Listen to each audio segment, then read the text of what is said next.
You buried it. The words were not a question. They were an accusation, cold and precise, cutting through the silence of the throne room like a blade through silk. Nora felt her knees weaken, felt the stone floor beneath her seem to shift and tilt, as if the earth itself wanted to swallow her whole. King Matthias Blackthorn stood before her, impossibly tall, impossibly still, holding the necklace she had sworn no one would ever find. The silver chain dangled from his fingers, catching the firelight, and the crescent moon pendant spun slowly, hypnotically, as if mocking every prayer she had whispered into the dirt 5 years ago when she buried it beneath the old oak tree. I asked you a question, Omega. His voice dropped lower, and Nora felt it vibrate through her chest, felt it rattle against her ribs like a living thing trying to claw its way inside her. She could not look at him. She could not lift her eyes past the dark leather of his boots, past the hem of his black coat, that seemed to absorb all light and warmth from the room. Yes. The word scraped out of her throat, raw and broken. Yes, I buried it. The admission felt like stepping off a cliff, like that terrible moment between falling and hitting the ground when you know the impact will destroy you, but you are still, impossibly, alive. The Alpha King moved closer. Nora heard each footstep, measured and deliberate, and her wolf whimpered somewhere deep inside her chest, where it had been sleeping for so long she had almost forgotten it existed. Almost. She had spent 5 years being invisible, 5 years scrubbing floors and peeling vegetables in the palace kitchens, 5 years keeping her head down and her scent suppressed and her past buried so deep she sometimes believed her own lies. But now he was close enough that she could smell him, cedarwood and smoke, and something wild and ancient that made her wolf stir restlessly. Look at me. It was not a request. Nora forced her eyes upward, past the broad chest and strong jaw, past the cruel mouth that never smiled, until she met his gaze. His eyes were amber, the color of honey held up to firelight, the color of danger and power and things that could burn you alive if you got too close. For a moment, something flickered in those eyes, something that looked almost like recognition, almost like pain. Then it was gone, replaced by the icy control that everyone in the 5 kingdoms feared. Do you know what this is? He held the necklace, higher, and Nora saw her mother's blood still stained into the clasp, dark and permanent, a memorial to a death she had been too young to prevent or understand. It is a necklace. Her voice came out steadier than she expected, and she clung to that small victory even as her heart hammered against her ribs hard enough to bruise. It belonged to my mother. Matthias Blackthorn studied her face with an intensity that felt like being dissected, like he could see through skin and bone into the terrified girl beneath. Your mother. He repeated the words slowly, tasting them, testing them. And who was your mother, Omega? What was her name? Nora opened her mouth, but no sound came out. The question she had been running from for 5 years, the question that had chased her through nightmares and waking hours alike, the question she could not answer without destroying everything. I do not know. The lie felt like acid on her tongue. She died when I was 3. I barely remember her. The king's jaw tightened, a muscle jumping beneath the skin, and Nora knew he did not believe her. Of course he did not believe her. Alpha Kings did not survive by accepting convenient lies, and Matthias Blackthorn had not united 5 warring packs under his rule by being naive or merciful. Guards found this buried 3 feet deep beneath the eastern oak, he said, his voice taking on a dangerous quiet that was somehow worse than shouting. The tree that marks the border of what used to be Moon. Blessed territory before the massacre. Before every man, woman, and child of that bloodline was slaughtered 20 years ago. He paused, letting the words sink into her skin like poison. Every single one, or so we believed. Nora felt the blood drain from her face. She felt the room tilt again, felt her vision narrow to a pinpoint focused on the necklace spinning between them, the crescent moon catching light and throwing it back like accusations. "I am no one," she whispered. "I am just a kitchen omega. I do not know anything about moon-blessed or massacres or bloodlines. I found that necklace in the market 5 years ago, and I buried it because it frightened me. That is all." The story came out smooth and practiced because she had rehearsed it 1,000 times in the dark, had perfected every pause and inflection for a moment exactly like this. But as she spoke, she watched something change in the king's face. His nostrils flared slightly, and she realized with horror that he was scenting her, that he was using his alpha senses to taste the fear and desperation rolling off her in waves. And something else. Something that made his eyes narrow and his hand clench around the necklace until his knuckles went white. "You are lying." The words fell between them like stones into still water, sending ripples through everything. "And I am going to find out why." Before Nora could move, before she could think or breathe or run, the king reached out and caught her wrist. His fingers were warm, impossibly warm, and the moment his skin touched hers, she felt it. The bond. The mate bond that should not exist, could not exist, between an alpha king and a kitchen omega. The recognition slammed through her with the force of a physical blow, and she saw the same shock reflected in his amber eyes. His grip tightened, not painful, but inescapable, and Nora felt her wolf rise to the surface for the first time in years, felt it reach toward him with a longing that terrified her, more than any threat or accusation. No. The word ripped out of Matthias Blackthorne like it was being torn from somewhere deep and primal. He released her wrist as if her skin had burned him, stepped back with a violence that sent his coat swirling around his legs. That is not possible. But it was possible. It was happening. Nora could feel the bond singing between them, could feel her wolf crying out for him even as her mind screamed at her to run, to disappear, to do whatever it took to escape this nightmare. "I need to go." She barely recognized her own voice, thin and desperate. "Please, Your Majesty, I need to return to the kitchens. I have work. I cannot." "You cannot leave." He cut her off, and the alpha command in his voice dropped her to her knees before she could stop herself. She knelt there on the cold stone, trembling, hating herself for the automatic submission, hating him for using his power against her.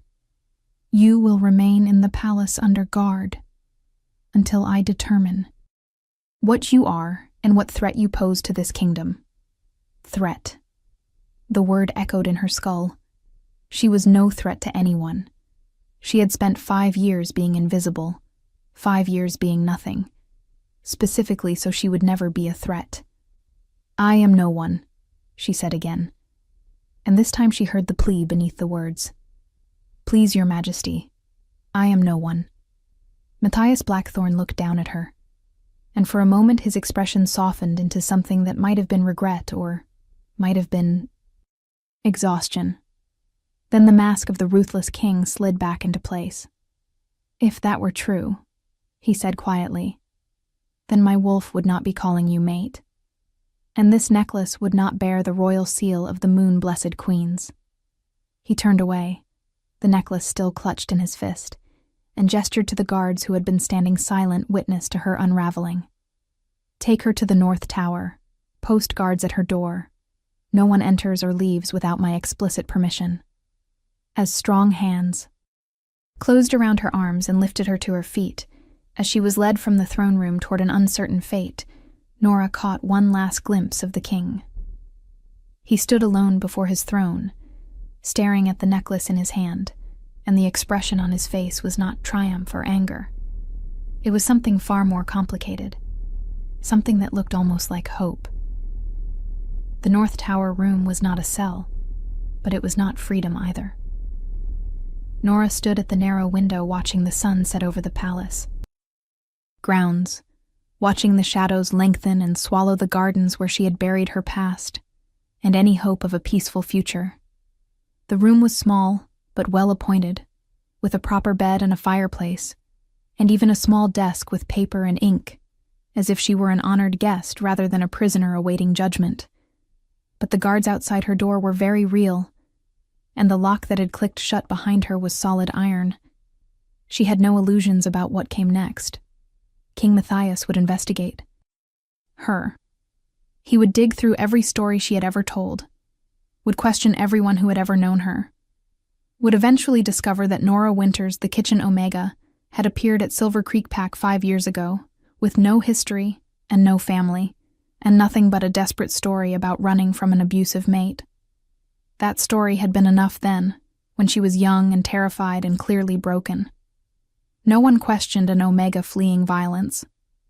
But now the king himself was questioning everything, and the truth was a noose tightening around her neck with every passing hour. She touched her wrist where he had grabbed her, where his skin had met hers, and the mate bond had flared to life between them like lightning striking dry timber. Even now she could feel it humming beneath her skin, a connection she did not want and could not afford. Matthias Blackthorne was engaged to Lady Cassandra Nightshade, a brilliant political match that would unite the Nightshade and Blackthorne territories and cement his power across the kingdom. The wedding was planned for the next full moon, barely 3 weeks away. The entire court was already preparing for the celebration. And now Nora had appeared like a ghost from his past, tied to a bloodline everyone believed extinct, carrying a mate bond that threatened to destroy carefully laid plans and political alliances. She should have run years ago, should have taken the necklace and disappeared into the human territories where no pack law could reach her. But she had been so tired of running, so desperate for somewhere to belong, even if that belonging meant scrubbing floors and keeping her head down and pretending to be someone she was not. A knock at the door made her spin around, her heart leaping into her throat. But it was not the king. A young servant girl entered carrying a tray of food, her eyes downcast, her movements quick and nervous. "His Majesty sent dinner, miss." The girl set the tray on the desk without meeting Nora's eyes. "He says you are to eat and rest. He will speak with you again in the morning." "Wait." Nora caught the girl's arm as she turned to leave. "Please, what are people saying? About me?" The servant girl bit her lip, clearly torn between discretion and gossip. "They are saying you might be moon-blessed," she whispered finally. "They are saying the king found proof. Lady Cassandra is furious. She has been in his study for hours." Of course she had. Cassandra Nightshade was not a woman who accepted threats to her position gracefully. Nora had seen her around the palace, all ice and elegance and barely concealed ambition. She ruled the court with a combination of charm and calculated cruelty, and everyone knew she had been grooming herself to be queen since childhood. The discovery of a potential mate bond between the king and a Kitchen Omega would be more than an inconvenience. It would be a declaration of war. "Thank you." Nora released the girl's arm and watched her hurry out, the lock clicking shut once more. She stared at the food on the tray without appetite, her mind racing through possibilities and finding nothing but dead ends. If she denied everything, if she insisted she was just an Omega who found a necklace, would Matthias believe her? And even if he did, would he let her go knowing what they both felt when they touched? The mate bond was sacred law among wolves. To deny it was to deny the moon goddess herself. She did not sleep that night. She sat at the window, watching stars wheel overhead, watching the moon rise full and silver over the mountains, feeling her wolf stir and pace inside her chest. It had been dormant so long, suppressed by her fear and determination to hide, but now it was waking. Now it sensed its mate nearby, and it wanted out, wanted to run to him, wanted to complete the bond that fate had decided for them. "No," Nora whispered into the darkness. "We cannot. He will destroy us." But her wolf did not care about danger or politics or the massacre that had stolen her family. Her wolf only knew that its mate was close, that the other half of its soul was separated by walls and guards and circumstances, and that was a pain worse than any physical wound. When dawn came pale and cold through the window, Nora heard footsteps in the corridor. Heavy footsteps, measured and deliberate. She knew who it was before the lock turned, before the door swung open to reveal King Matthias Blackthorn standing on the threshold. He looked like he had not slept either. His dark hair was disheveled, his jaw shadowed with stubble, his amber eyes bloodshot and haunted. He held the necklace in his hand still, like he had been carrying it all night, like he could not bear to let it go. "I need the truth." His voice was rough, scraped raw by exhaustion or emotion or both. All of it. No more lies. Nora stood, wrapping her arms around herself as if she could hold her secrets inside by physical force alone. "I told you the truth. I found the necklace. I buried it. That is all I know." Matthias stepped into the room, and the guards pulled the door closed behind him, leaving them alone. The space suddenly felt smaller, the air thicker, charged with tension, and the mate bond that neither of them could ignore. "Do not insult my intelligence." He moved closer, and Nora forced herself not to retreat, not to show the fear that was making her hands shake. "I have spent the night reviewing records, questioning the few survivors who remember. The Moon-Blessed Massacre. This necklace is not something you find in a market. It is the royal seal, passed from mother to daughter through the Moon-Blessed line for 300 years. The last person to wear it was Queen Ariana Moon-Blessed, who died in the massacre 20 years ago." He paused, his eyes boring into hers. "She had a daughter, 3 years old. The girl was never found. Everyone assumed she died with her mother, that her body was simply lost in the chaos." Nora felt tears sting her eyes and blinked them back furiously. She would not cry. She would not give him that. "Maybe someone took it from the queen's body," she said, but her voice wavered. "Maybe it has been passed around for years. Maybe you're sent." Matthias cut through her desperate theories with 2 words. "It is on the necklace. Old, faded, but unmistakable. You have been wearing this since you were a child, and you took it off 5 years ago when you came to this palace, and buried it to hide what you are." He took another step closer, and now they were close enough that Nora could feel the heat radiating from his body, could smell the cedar wood and smoke that made her wolf keen with longing. "You are Moon-Blessed, the last of your line, the rightful heir to the Eastern Territories." "No." The word came out broken. "I am no one. I do not want territories or titles or any of this. I just want to survive. Please." The plea slipped out before she could stop it. "Please, Your Majesty. Let me go. Forget you found the necklace.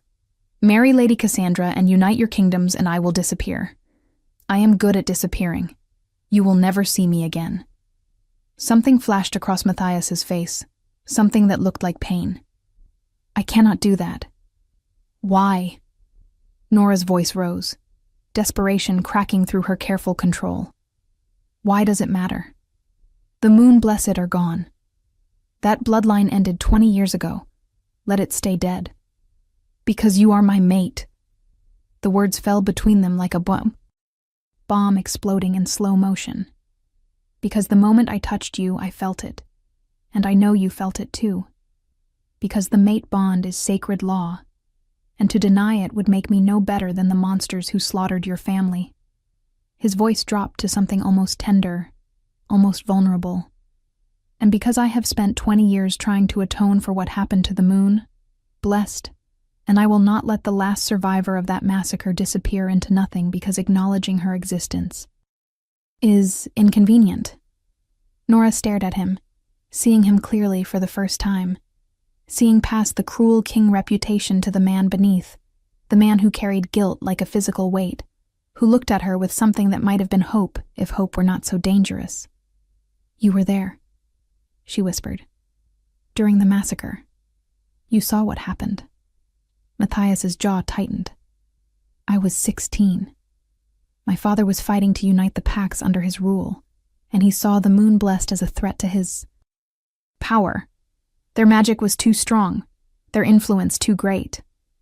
So he orchestrated their destruction and called it collateral damage of war. He looked away, staring at something Nora could not see, something in the past that still haunted him. I tried to stop it. I was just a boy, but I tried.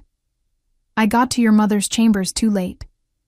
She was already dying, but she made me promise to protect you if you were still alive, to keep the moon-blessed legacy safe.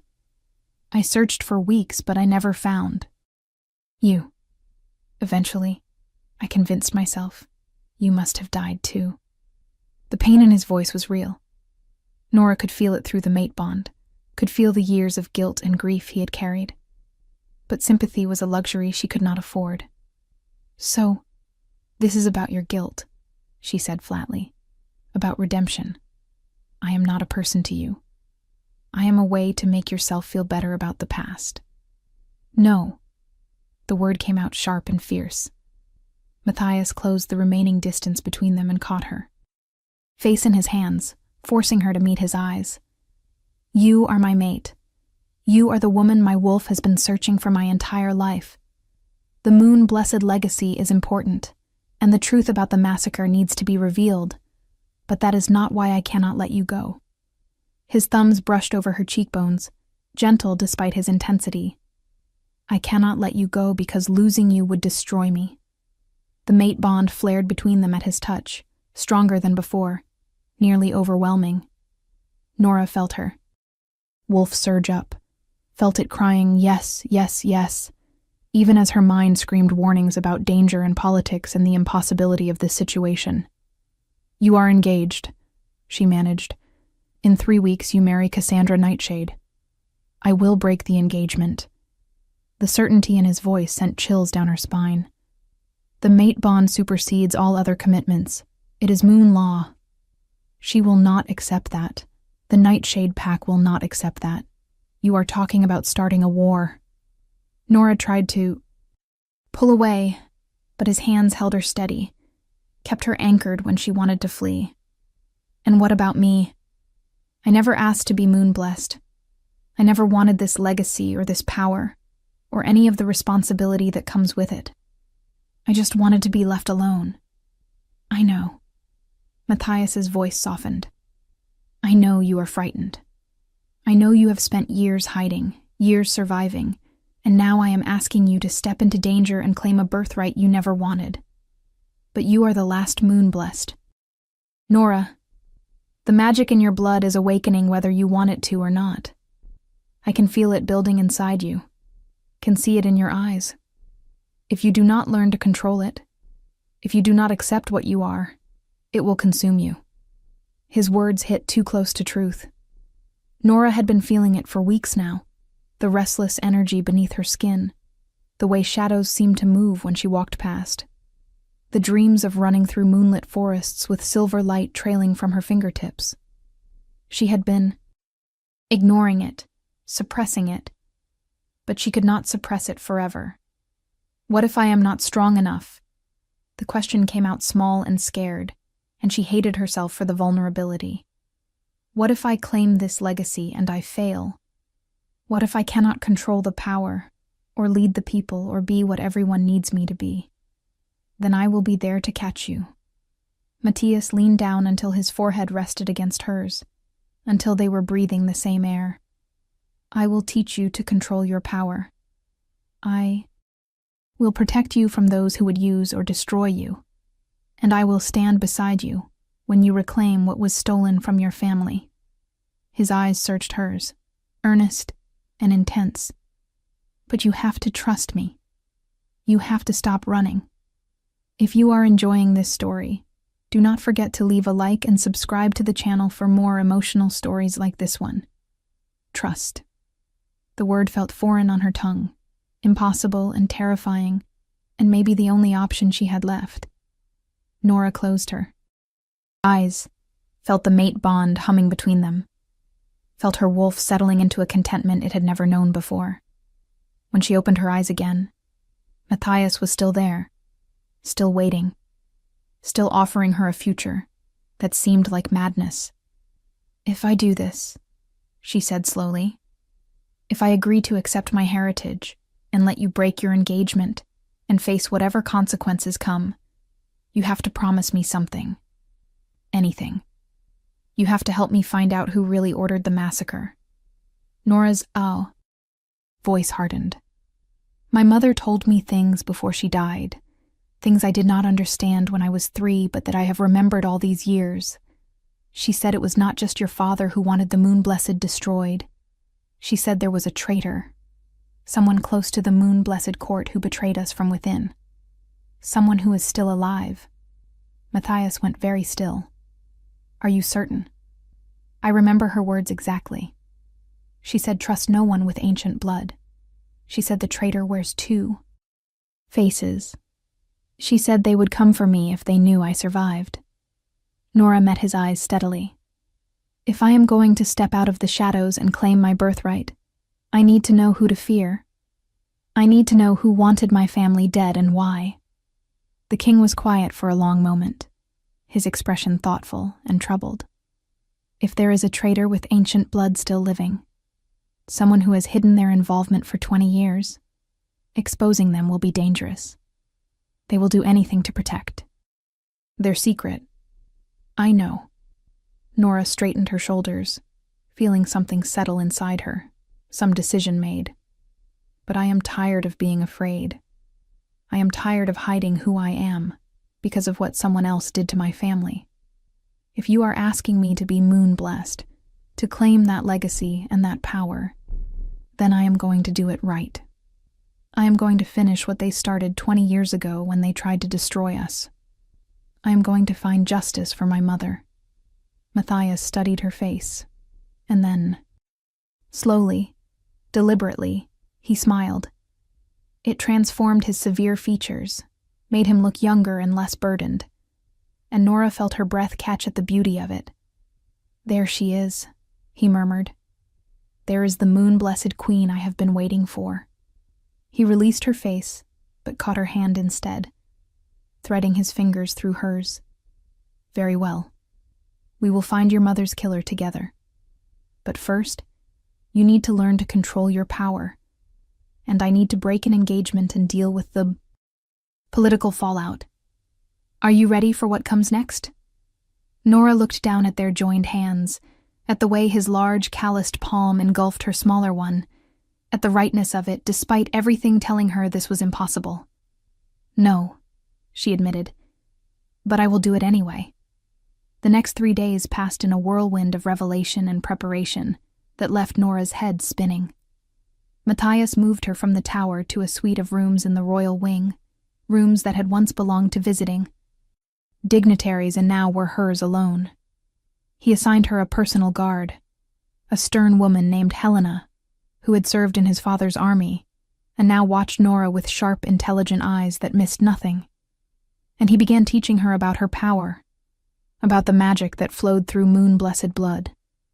They met in a private training room deep beneath the palace, a space warded against observation where Nora could practice without fear of being seen.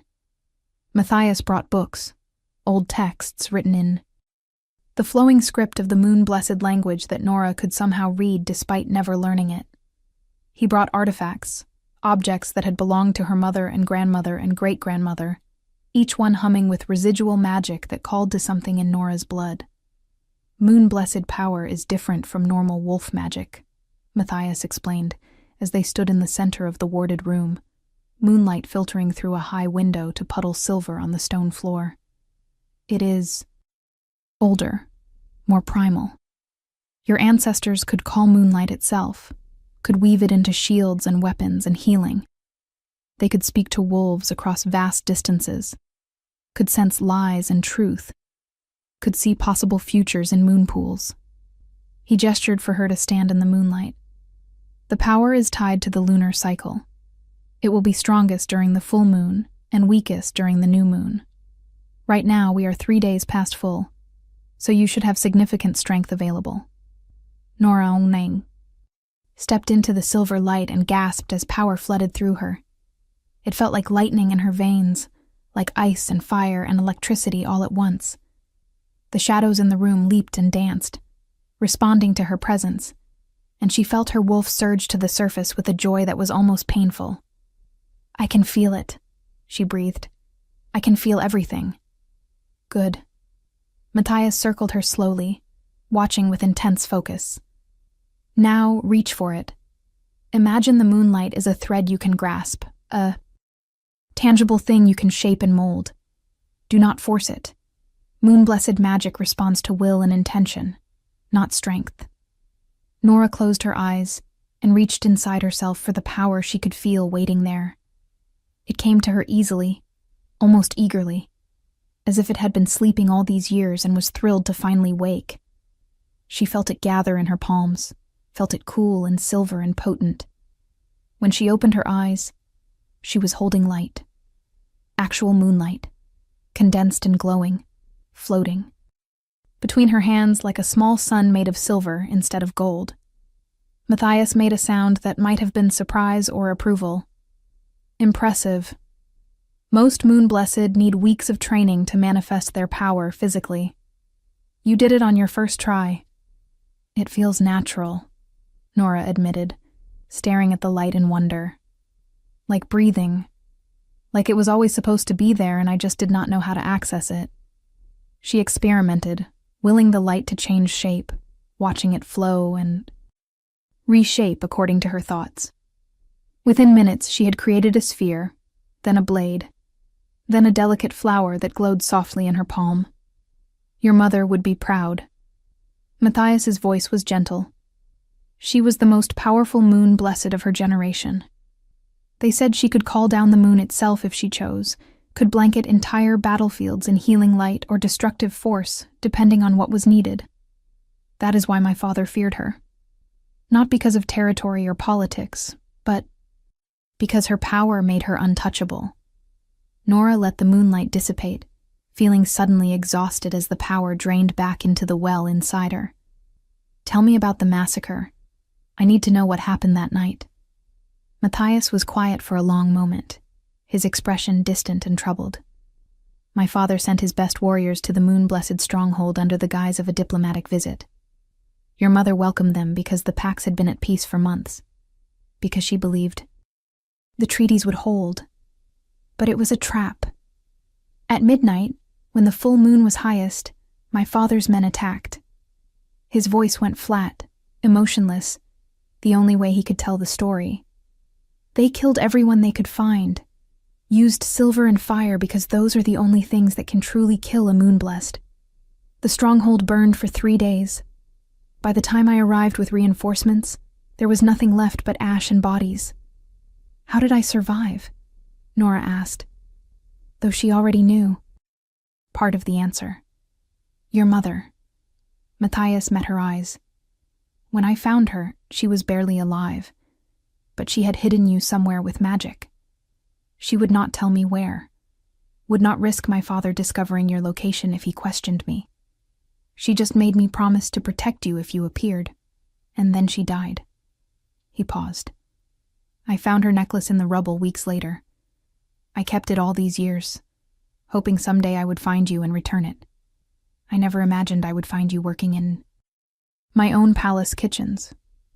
Nora touched her chest where the necklace now hung, Matthias having returned it to her the day before. The weight of it felt right, felt like reclaiming a piece of herself she had lost. Someone must have taken me away before the attack started, she said slowly. Someone who knew what was coming. That is the only explanation, which supports your mother's claim about a traitor. Matthias began pacing, his tactical mind clearly working through possibilities.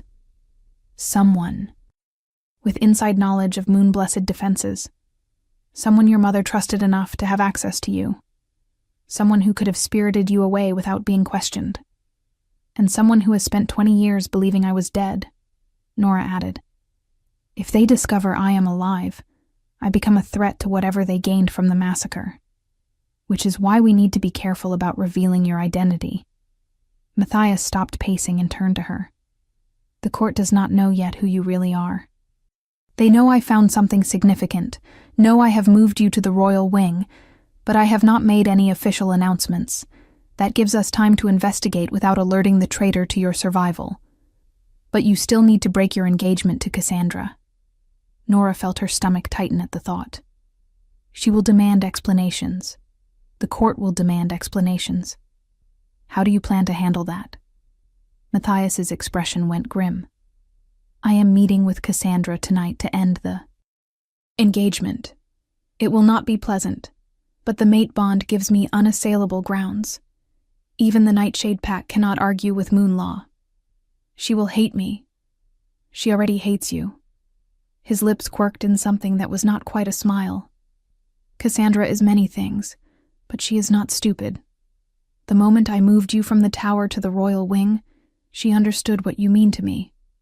Right now she is trying to find leverage, some way to force me to honor our agreement despite the mate bond. She will fail, but she will make the attempt. And what about the wedding? Nora asked. It is supposed to happen in less than 3 weeks. There must be preparations, guests traveling from all over the kingdom, political alliances depending on the union, all of which I will handle. Matthias crossed to her and took her hands, his touch sending warmth through the lingering chill of the moonlight magic. I know this seems impossible. Know you are being thrown into a situation you never asked for. But I need you to trust that I can manage the political fallout. My concern is keeping you safe and helping you master your power before anyone discovers who you really are. Nora wanted to believe him, wanted to trust in his confidence and certainty. But she had spent too many years alone, too many years knowing she could rely only on herself. What if your kingdom will not accept me? She asked quietly. What if they see me as a threat rather than an asset? The Moon-Blessed were destroyed. Because they were feared. What makes you think your people will welcome their last survivor? Because you are my mate. Matthias said it with absolute conviction. Because I am the Alpha King, and my word is law. And because once they see what you can do, once they understand the power and honor you carry, they will recognize you as the queen you were born to be. Queen. The word made Nora's breath catch. I am not ready to be anyone's queen. You do not have to be ready today. You just have to be willing to try. He squeezed her hands gently. One step at a time, Nora. First, we master your power. Then we deal with Cassandra. Then we start looking for your mother's killer. We do not have to solve everything at once. It was sensible advice, logical and measured. But Nora could not shake the feeling that time was running out, that forces were already moving in the shadows, that her survival had set something in motion that could not be stopped. That night, as she lay in her new chambers, staring at the ceiling, she heard it, a whisper in her mind, soft and insistent, speaking in a language she should not know but somehow understood perfectly. Moonchild, you who carry the last light, they are coming for you. They have always been coming. Trust no one with ancient blood. Trust no one who smiles with cold eyes. The truth lies in shadows, and the traitor wears 2 faces. Nora sat up, her heart pounding. The voice was not her wolf. It was something else, something that felt like memory or prophecy or warning from beyond the grave. Her mother's voice, perhaps, or the collective consciousness of all the moon-blessed who had come before her. She got out of bed and moved to the window, looking out over the palace grounds. Everything seemed peaceful. Moonlight silvered the gardens and courtyards. Guards moved on their regular patrols. Nothing seemed amiss. But Nora could feel it now, a tension in the air like the moment before lightning strikes. Something was coming. Someone was watching.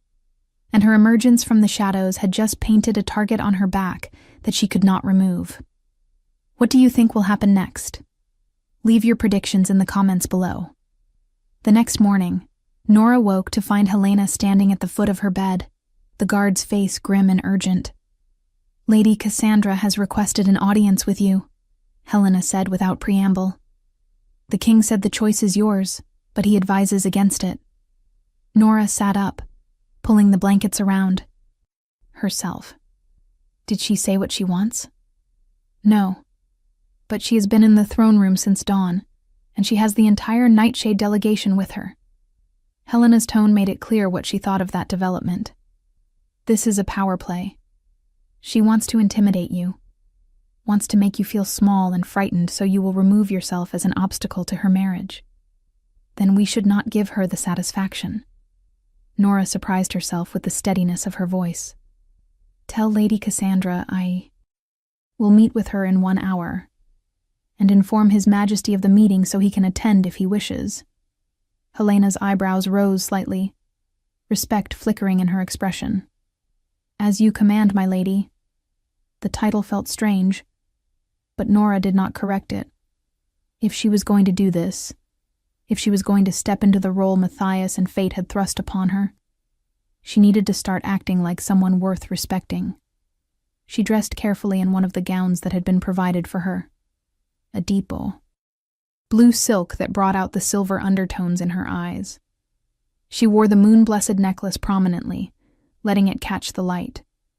If Cassandra wanted a confrontation, Nora would give her one.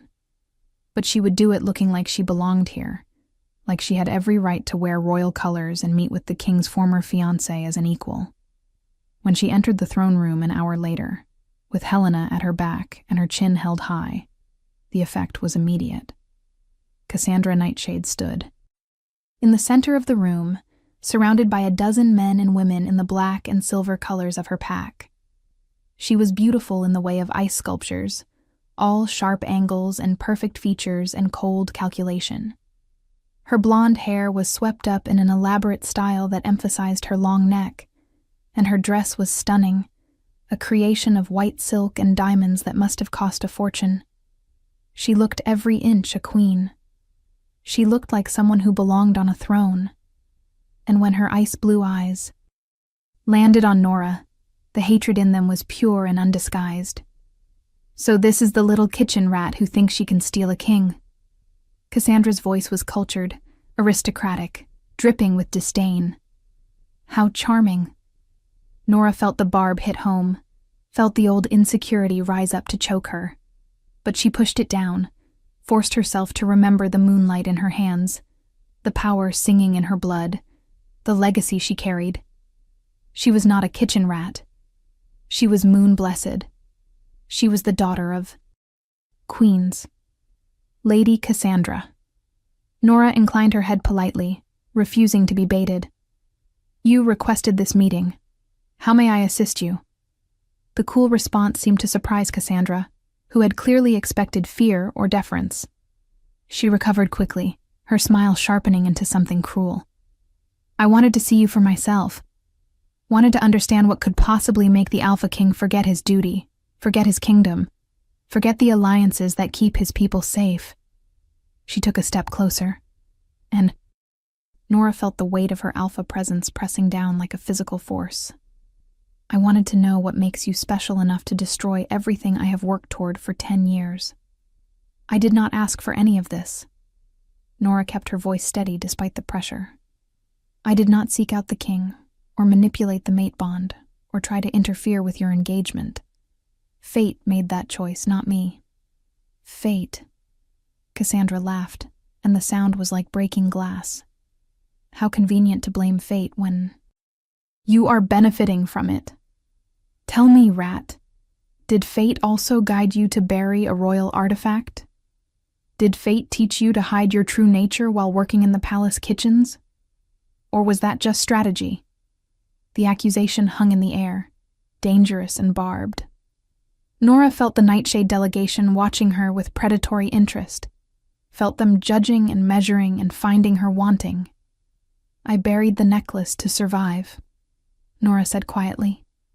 I was a child when the moon-blessed were massacred. I was alone and frightened, and I knew that revealing my heritage would only get me killed. So I hid. I survived. I am not going to apologize for that. Moon-blessed. Cassandra practically spat the words. You dare claim that bloodline?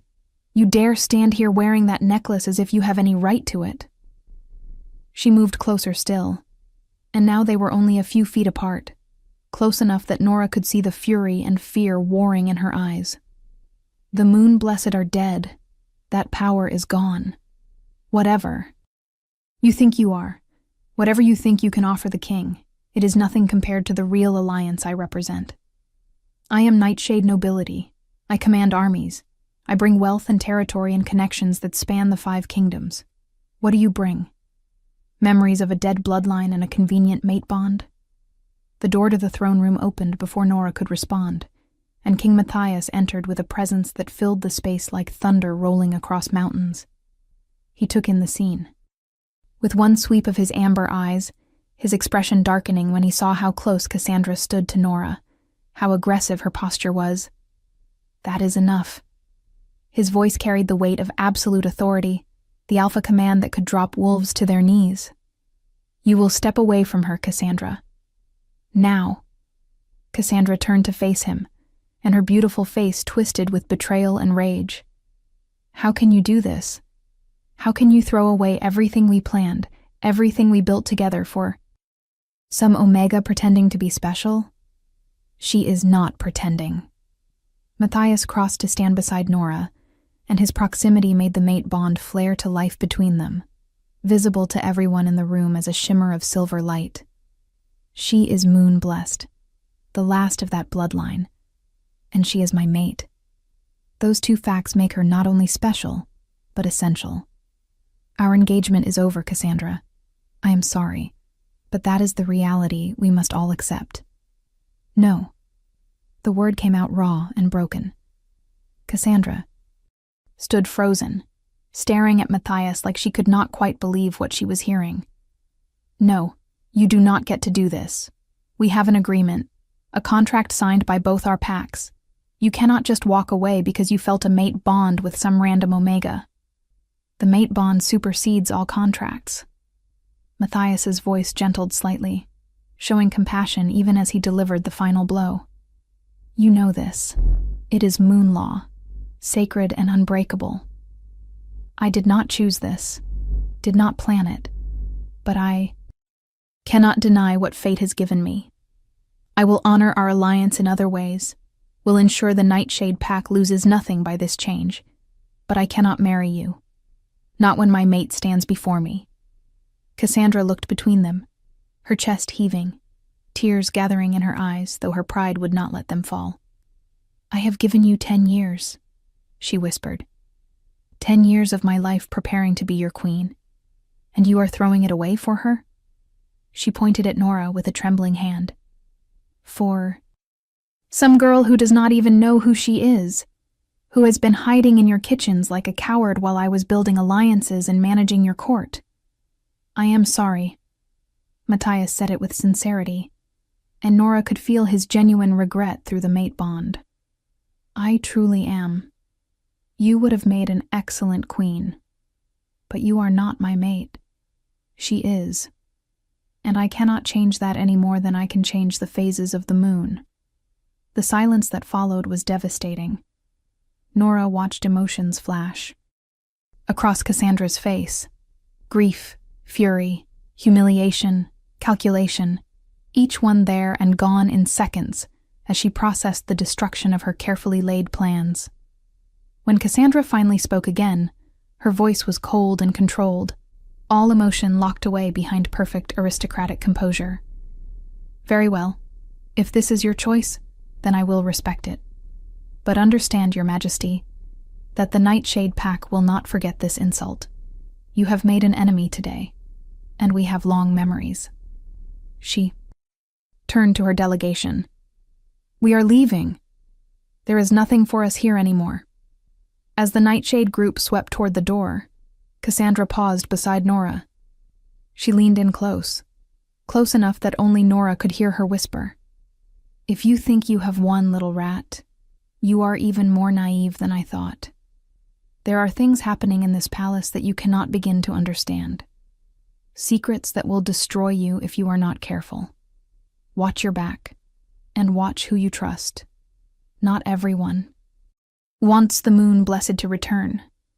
Then she was gone, her delegation flowing out behind her like a dark tide, leaving Nora standing in the throne room with her heart pounding, and Cassandra's warning echoing in her mind. Matthias touched her elbow gently. "Are you all right?" Nora nodded, not trusting her voice. She kept thinking about what Cassandra had said, about secrets and danger, and not everyone wanting the moon blessed to return. It could have been empty threats, the bitter words of a woman whose future had just been ripped away.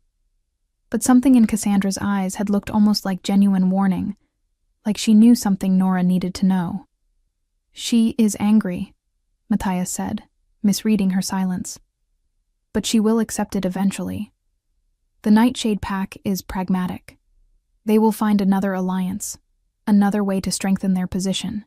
This is politics, and politicians always adapt. It is not just politics to her."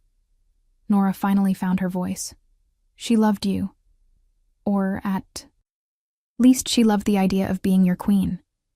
We just destroyed her life's work in front of her entire delegation. She will not forgive that easily." "I know." Matthias's expression was troubled. "But what would you have me do? Deny the mate bond? Marry her anyway and keep you hidden like some shameful secret? That is not how I operate, Nora. When I commit to something, to someone, I do it completely. And I am committed to you." The conviction in his voice made Nora's throat tighten. She barely knew this man, had spoken to him only a handful of times, yet he was willing to blow up his carefully planned future for her. It should have felt romantic. Instead, it felt terrifying. "I need air," she said abruptly. "I need to get out of this room." Matthias nodded and guided her toward a side door that led to a private garden. It was a small space, enclosed by high stone walls, with a fountain at the center, and flowering vines creeping up the walls. The morning sun was warm on her face, and Nora breathed deeply, trying to settle the turmoil inside her. "This is happening too fast," she admitted. 4 days ago, I was just a kitchen omega trying to stay invisible. Now I am moon-blessed royalty with a mate bond to the Alpha King and enemies I did not even know I had. How am I supposed to process this? How am I supposed to be what everyone needs me to be when I can barely keep up with what is happening? Matthias was quiet for a moment. Then he sat on the edge of the fountain and gestured for her to join him. When she did, he took her hand, threading their fingers together.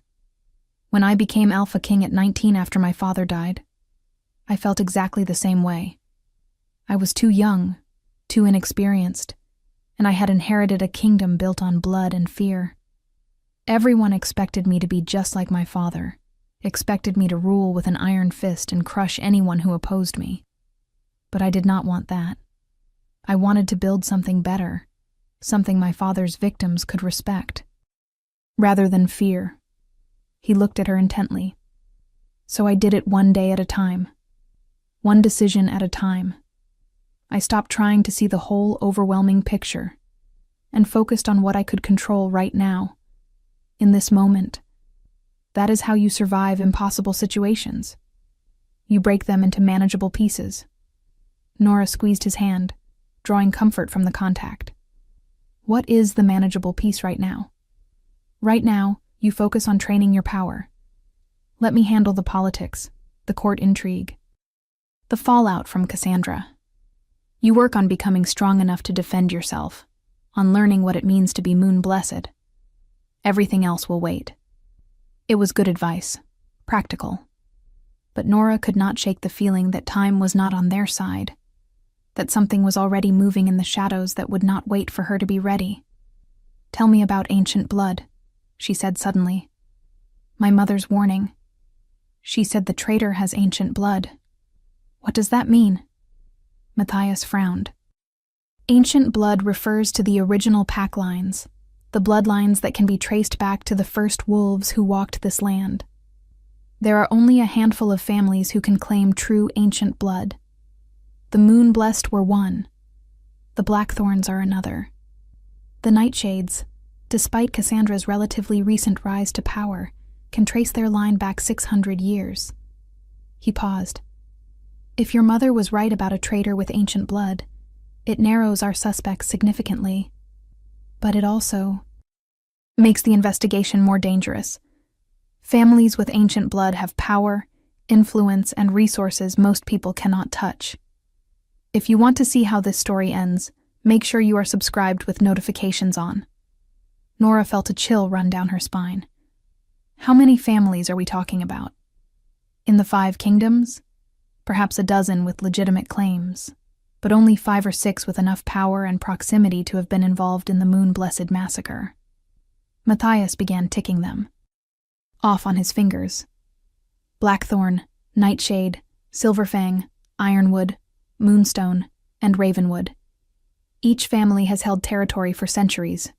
Each has their own agenda and secrets. So one of those 6 families betrayed my mother and orchestrated the massacre. Nora tried to wrap her mind around it. And they have been living free for 20 years, believing they succeeded. Which means they will panic when they learn you survived.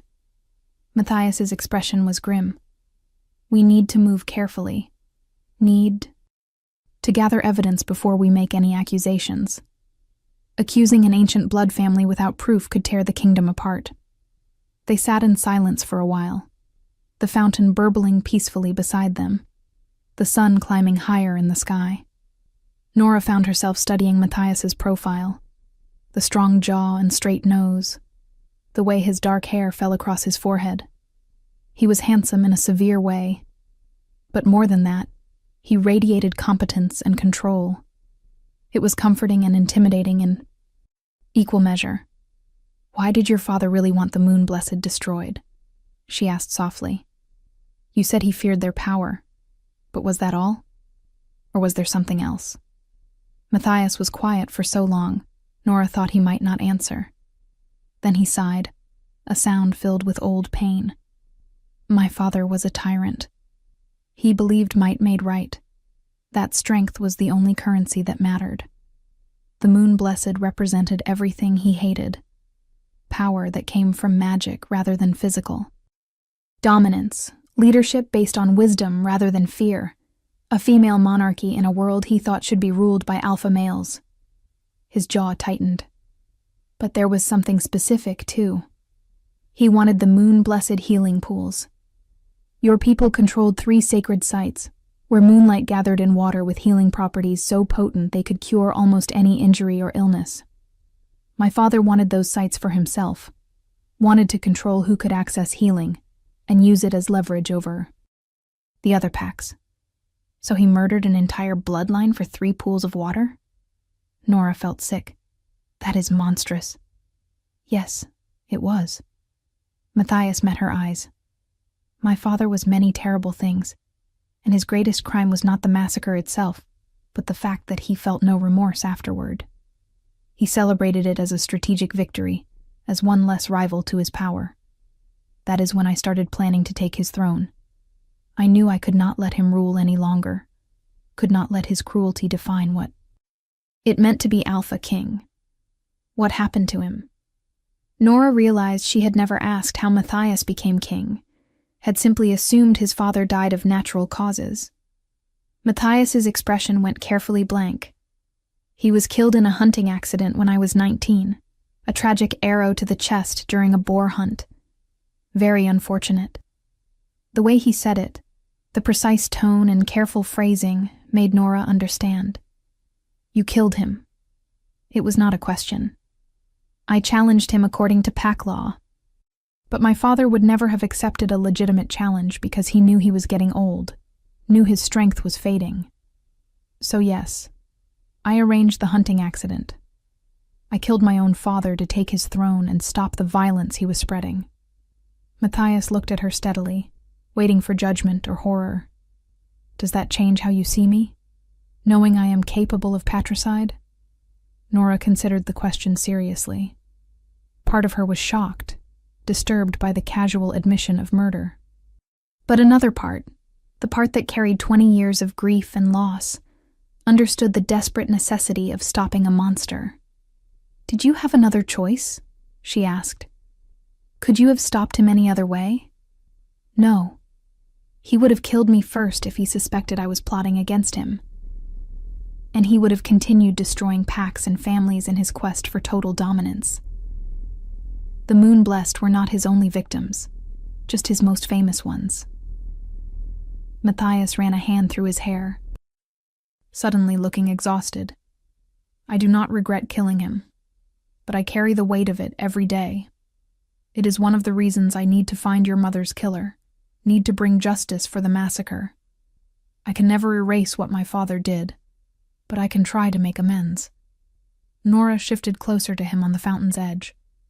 "You are not responsible for your father's crimes. You were a child when the massacre happened. You could not have stopped it. I know. Logically, I know that. But it does not make the guilt any easier to carry." He looked at their joined hands. "You understand, though, do not you? You carry your own guilt for surviving when everyone else died. It is not rational, not justified, but it is there regardless." He was right. Nora did carry that guilt, had carried it for 20 years like a stone in her chest. The irrational conviction that she should have died with her mother, that her survival was somehow a betrayal of everyone who did not make it. "Maybe we can help each other," she said quietly. "Maybe we can learn to live with the past while working to make the future better." Matthias smiled, and again, Nora was struck by how it transformed his features. "I would like that." He stood and pulled her to her feet. "Come. We should continue your training. The more control you have over your power, the safer you will be when the truth about your identity becomes public."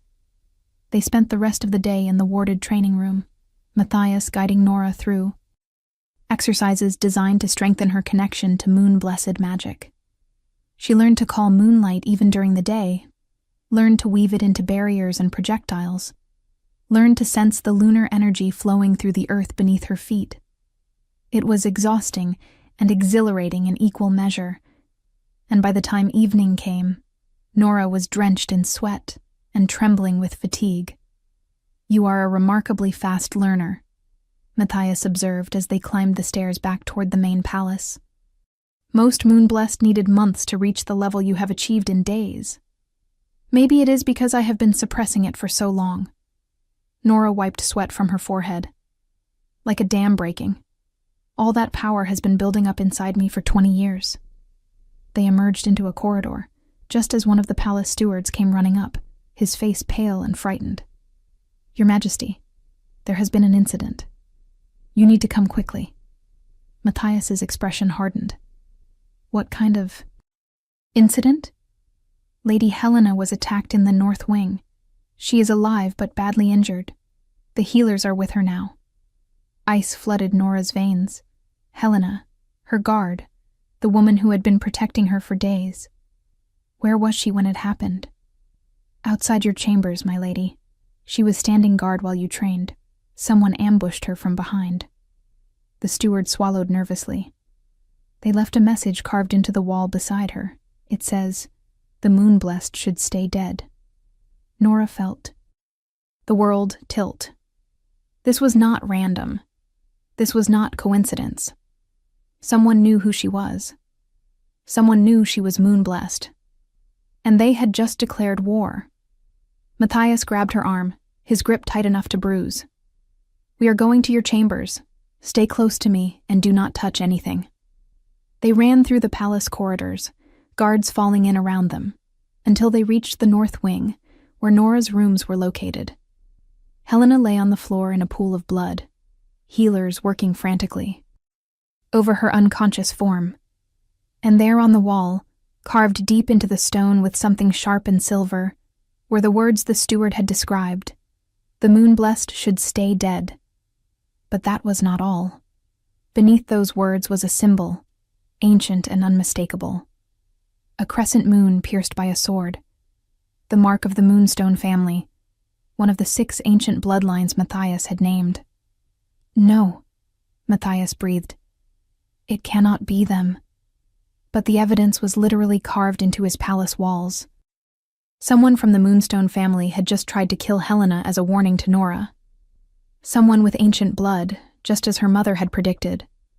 The traitor had revealed themselves, and the hunt had officially begun.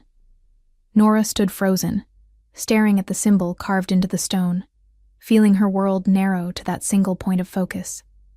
The Moonstone family. Ancient blood. The mark left deliberately, arrogantly, as if daring someone to act on the information. Why would they reveal themselves? Like this? She asked, her voice sounding distant to her own ears. It makes no sense. If they wanted me dead, why not just kill me? Why leave evidence? Matthias was already issuing orders to the guards surrounding them, his voice clipped and precise. Lock down the palace. No one enters or leaves without my explicit permission. I want every member of the Moonstone delegation questioned and accounted for. And I want a full security detail on Lady Nora at all times. He turned to her, his amber eyes fierce. This is a message, but not the one you think. This is someone telling us they are powerful enough to strike at the heart of my palace and arrogant enough to mark their work. They are not afraid of being discovered because they believe they are untouchable. The Moonstones have been your allies for years, one of the senior guards pointed out. Lord Damien Moonstone himself attended your coronation. His daughter Lyanna serves on your council. Surely you do not believe they would betray you this openly? I do not know what to believe yet. Matthias's jaw was tight with barely contained rage. But someone used their symbol, which means either the Moonstones are responsible or someone is trying to frame them. Either way, we investigate thoroughly before we make accusations. He looked down at Helena, who the healers were now carefully moving onto a stretcher. How bad is she? The head healer, an elderly woman named Mira, shook her head grimly. Silver poisoning. Deep. Cuts laced with silver dust. She will survive, but her wolf may be permanently damaged. Whoever did this knew exactly where to cut, exactly how much silver to use to cripple without killing immediately. Silver poisoning was a death sentence for most wolves, but Helena's military training and exceptional strength must have kept her alive long enough for help to arrive. Still, a wolf whose inner beast was damaged could never fully heal, never completely trust their instincts or access their full strength. It was a fate some considered worse than death. Find who did this, Nora said softly, but there was steel beneath her quiet tone. Find them, and make them answer for what they have done to Helena. She was only hurt because she was protecting me. This is my fault. No. Matthias caught her face in his hands, forcing her to meet his eyes. This is the fault of whoever wielded that blade. Do not take their guilt onto yourself. Helena knew the risks when she accepted the position as your guard. She chose to protect you, and she would be furious if you dishonored her choice by claiming responsibility for someone else's violence. He was right, but it did not make the guilt any lighter. Nora pulled away and walked to the wall, studying the carved symbol more closely. The crescent moon was rendered in perfect detail, every curve precise, the sword piercing through its center positioned with artistic skill. Whoever had carved this was no amateur. This was done slowly, she murmured. Not in a rush. Look at the depth and consistency of the lines. Someone stood here for minutes, possibly longer, carefully creating this symbol while Helena bled out beside them. She looked back at Matthias. They wanted us to see their work, wanted us to appreciate the craft of it. Matthias moved to stand beside her, examining the carving with a critical eye. You are right. This was not a heat-of-the-moment decision. This was planned, executed with precision, which means the attack on Helena was never meant to kill. It was meant to deliver a message. What message? Nora turned to face him. That the Moon Blessed should stay dead? We already knew someone wanted that. Why reveal themselves now, after successfully hiding for 20 years? Because you stopped hiding. The answer came from the doorway. Nora spun to see a woman standing there, tall and elegant, with silver-streaked black hair and eyes the exact color of moonstone, pale gray with hints of iridescent blue. She wore the formal robes of the Moonstone family, and her presence carried the weight of ancient power. "Lady Lyanna." Matthias acknowledged her with a slight nod, though his body remained tense, ready for threat. "This is not a good time." "I imagine not, considering someone has carved my family's symbol into your palace walls as part of a threat." Lyanna Moonstone moved into the room with fluid grace, her gaze sweeping over the scene before landing on Nora. "You must be the girl everyone is whispering about, the one who has thrown the court into chaos." "I am Nora." She lifted her chin, refusing to be intimidated even as she felt the power radiating from this woman. "Ancient blood," her mother's voice whispered in her memory. "Trust no one with ancient blood. I did not ask for any of this chaos. Few of us ask for the roles fate assigns." Lyanna's expression was unreadable. "But we play them regardless. I heard rumors that you might be moon-blessed. Looking at you now, I see those. Rumors are true. You have the eyes. That particular shade of silver is unique to that bloodline. And your family's symbol is carved into my wall beside a warning that my bloodline should stay dead." Nora kept her voice even, despite the fear coiling in her stomach. "Forgive me if I am not inclined to trust anything you say right now, Lady Lyanna." The older woman's lips quirked in something that might have been respect, or might have been amusement. "Fair enough, but consider this. If I wanted you dead, you would be dead. I am one of the most powerful magic users in the 5 kingdoms, second only to what the Moon-Blessed could achieve at their height. If I had attacked your guard, she would not have survived long enough for healers to arrive, and I certainly would not have left my family's symbol as evidence." She gestured at the wall dismissively. "This is amateur hour. Someone trying to frame the moonstones, or someone pretending to be Moonstone who lacks the skill to properly replicate our work."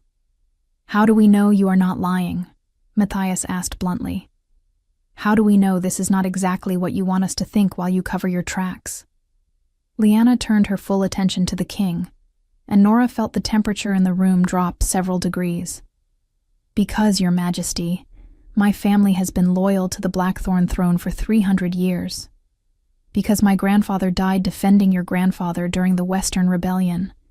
Because I personally trained half your royal guard in defensive magic, and I have spent the last decade helping you rebuild what your father destroyed." Her voice took on an edge. "I am many things, but I am not a traitor, and I resent the implication." "Then help us find who is." Matthias matched her intensity. "If someone is using your family's symbol, if someone is trying to frame you or simply steal your identity for their own purposes, you should want them caught as much as we do." Lyanna was silent for a long moment, her moonstone eyes distant and calculating. Then she nodded slowly. "Very well. I will conduct my own investigation within the Moonstone delegation. If one of my people has gone rogue, I will find them. And if this is an outsider using our symbol, I will help you identify them."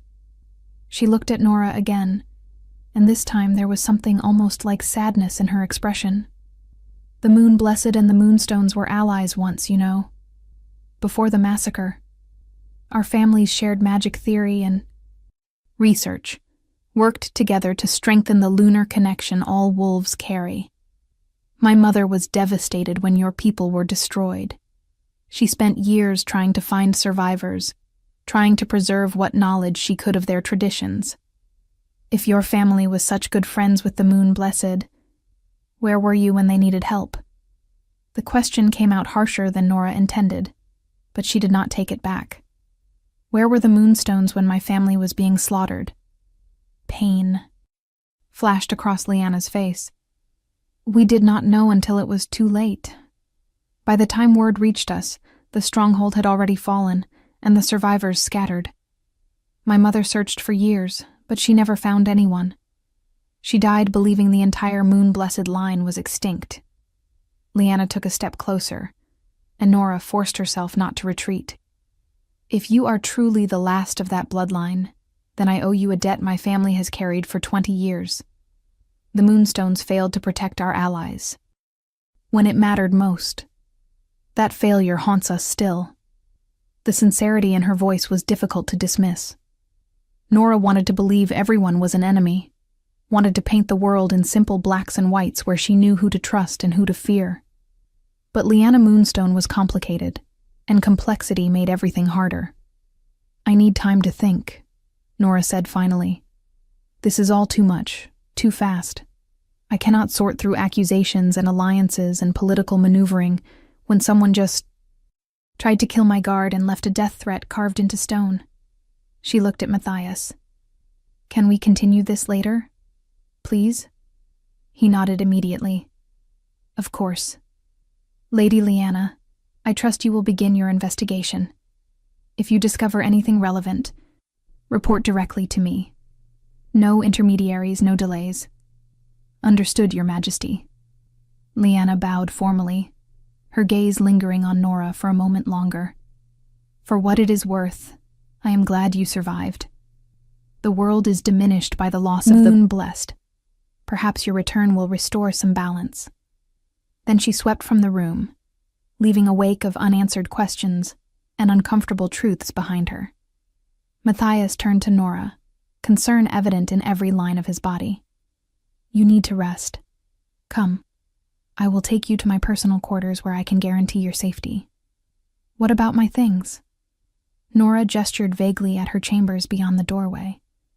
Everything I have is in there. I will have servants pack your belongings under. Heavy guard, and move everything to my wing. You are not setting foot in these rooms again until we know exactly what happened here and who is responsible. He offered his arm. Come. You look ready to collapse, and we still need to discuss our next steps. Nora let him guide her through the palace, too tired and overwhelmed to argue. The king's personal quarters were in the highest tower, a sprawling suite of rooms that managed to be both luxurious and comfortable. Floor-to-ceiling windows offered views of the entire kingdom spread out below, and thick carpets muffled every footstep. Matthias led her to a sitting area near the fireplace and gestured for her to sit, while he poured 2 glasses of wine from a crystal decanter. Drink. He pressed a glass into her hand. It will help with the shock. Nora sipped obediently, feeling the warmth spread through her chest. I do not understand why any of this is happening. If someone wanted me dead, they have had multiple opportunities to kill me. Why play these games? Why leave symbols and warnings instead of just finishing the job? Because killing you is only part of their goal. Matthias sat beside her, close enough that she could feel his body heat but not quite touching. They want to discredit you, want to make people afraid of what your return means. If they simply murdered you quietly, you would become a martyr and people would ask questions. But if they can paint you as a threat, if they can make it seem like your survival brings danger and chaos, then your death becomes justified in people's minds. That is twisted. Nora took another drink, larger this time. Who thinks like that? People who play the long game. People who understand that power is as much about perception as it is about actual strength. Matthias studied his own glass. Whoever orchestrated the moon-blessed massacre did not just want your family dead. They wanted the entire concept of moon-blessed power erased from collective memory. They wanted people to forget what your bloodline could do, what it represented. Your survival threatens that erasure. He looked at her intently. That is why we need to be strategic. We cannot just react to threats and attacks. We need to control the narrative, need to show people that your return is something to celebrate rather than fear. How do we do that? Nora felt exhausted just thinking about it. I barely understand my own power. How am I supposed to convince an entire kingdom that I'm not a threat? By becoming the queen they need, rather than the threat they fear. Matthias set down his glass and took her hand. Starting tomorrow, We make your identity public. We hold a formal presentation to the court, where I acknowledge you as my mate and as the last moon-blessed heir. We do not hide or apologize. We claim your heritage with pride and confidence, and we dare anyone to challenge it. That is insane. Nora pulled her hand away, panic rising in her chest. I am not ready. I cannot control my power well enough, cannot navigate court politics, cannot be what you are asking me to be. You do not have to be perfect. His voice was gentle but firm. You just have to be present. You just have to show them you exist, that you are real, that you have every right to stand beside me. The rest we can build over time. Nora stood and moved to the windows, staring out at the darkening landscape. The sun was setting, painting the sky in shades of crimson and gold, and somewhere out there in that vast kingdom were people who wanted her dead. People who had murdered her family and would not hesitate to finish what they started. I am scared, she admitted quietly. I am terrified of failing, of not being strong enough, of getting people like Helena hurt or killed, because I am not prepared for this. She heard Matthias come up behind her, felt his presence like a warm wall at her back. Being scared does not mean you are weak. It means you understand the stakes, that you care about the consequences of your actions. That is what makes you different from people like my father. People who saw power as an end rather than a responsibility.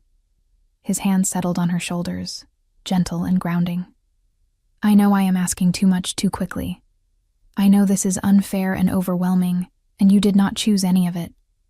But Nora, you are the last moon blessed.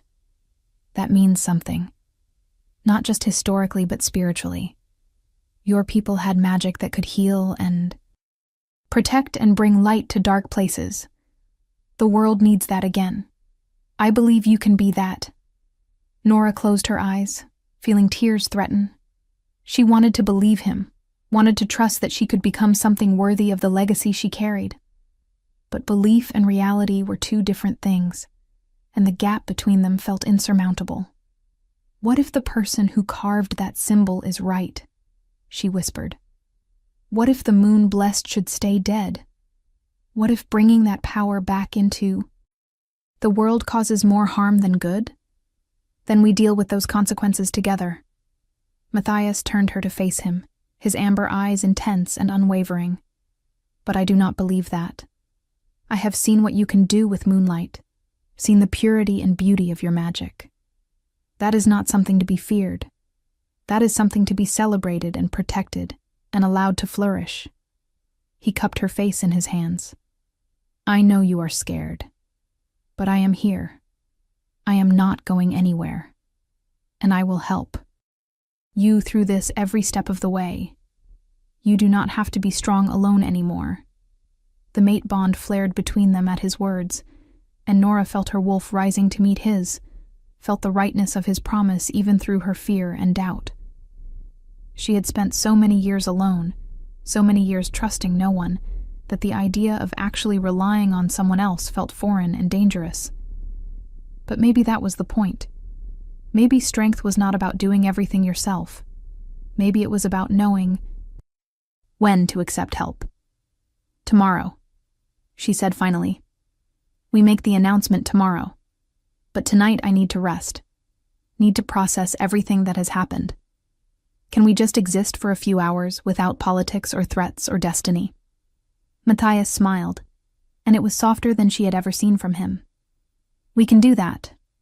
He guided her to a comfortable chair and built up the fire while Nora curled into the cushions and tried to quiet her racing mind.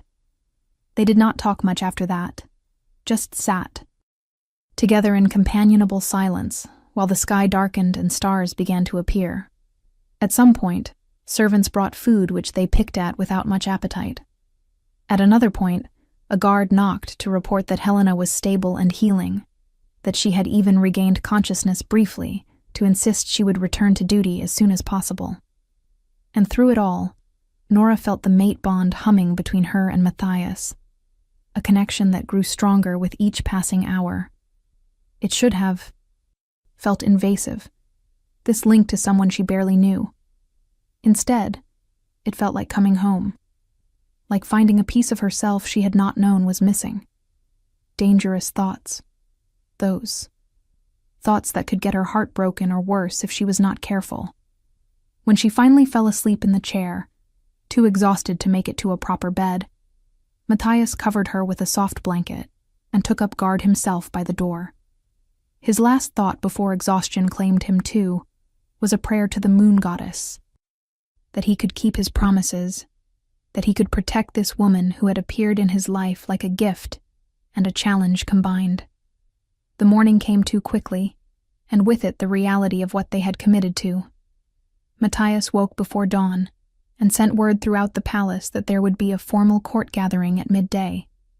Mandatory attendance for all nobility currently in residence, all council members, all family heads with ancient blood.